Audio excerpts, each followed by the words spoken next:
Hey y'all, welcome back to my channel and welcome back to another edition of Foodie Fridays. So just in time for game day or all year long, this is a Copycat Outback Bloomin' Onion dipping sauce. Yes, you heard me right. And let me tell you, I've had the Outback and the Texas Roadhouse version many times, and this is spot on. Y'all are going to love this. I've made this many times and I forget about it, honestly, but even hubby said, he's like, you need to start making this more often. It's so delish. So let's get into the ingredients that you're going to need to make this Copycat recipe. So you need half a cup of mayonnaise. I'm using Blue Plate mayonnaise because that's a staple here where I live in Louisiana. And so many of y'all said in neighboring states that it is a staple for y'all as well.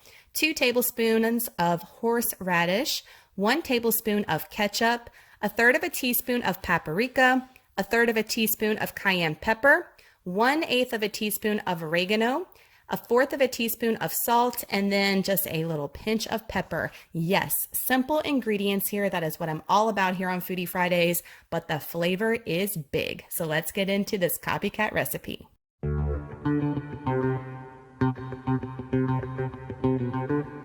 Okay, y'all, I'm going to be adding my mayonnaise. I'm going to be adding a half a cup here. As you see, make sure that you get every little last drop in that bowl. You do not want to miss out on any of that creamy goodness. As you can see there, I'm like scraping that measuring cup to death.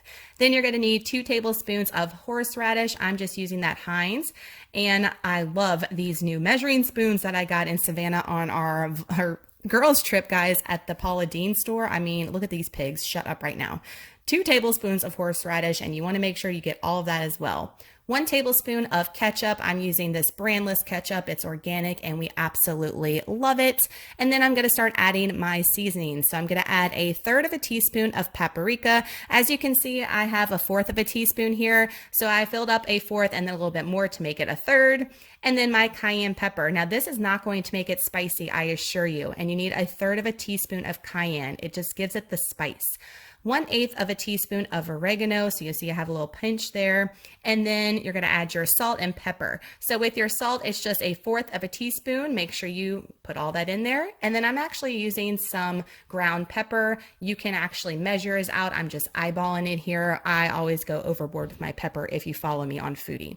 You're going to whisk this all together and you want to have this chilled for at least 2 hours before serving. To speed up the process, you can put it in the freezer for like 30 minutes and it molds all the flavors together just as you would for 2 hours in the fridge. So after I'm whisking it up, guys, this is my final product, plated with some onion rings that I made, just some frozen bagged onion rings to dip in, since I didn't want to go through the trouble with an actual blooming onion because that can be a little bit of a tedious thing to make, but the onion rings definitely does the job. And let me tell you, if you look at the end for the pictures, you're going to see that I finally posted an empty plate. Y'all have been asking where it's at, and this was a whole bag of onion rings and we only had 2 onion rings left, so we obviously like it. And if you look at the bowl's almost empty. I had a little bit for the next night for our leftovers with another bag of onion rings, and we devoured this stuff. I'm telling y'all, if you've ever had a bloomin' onion from Outback or from Texas Roadhouse, this is the dipping sauce. It's identical. It's its twin, so you will not be disappointed, I assure you. And just in time for all these game days, it's something that you probably have all the ingredients already on hand, and it's super quick to, whip up in a pinch when you've got people coming over.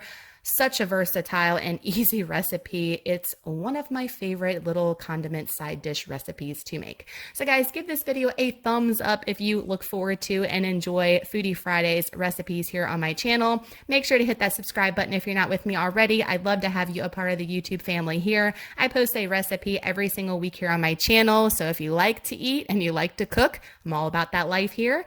Y'all have an amazing Friday, an awesome weekend. If you make this for game day this weekend, please come back to this video and comment how you liked this sauce. And I love you guys so much. Thank you so much for watching, and I'll see you in my next video. Bye, guys.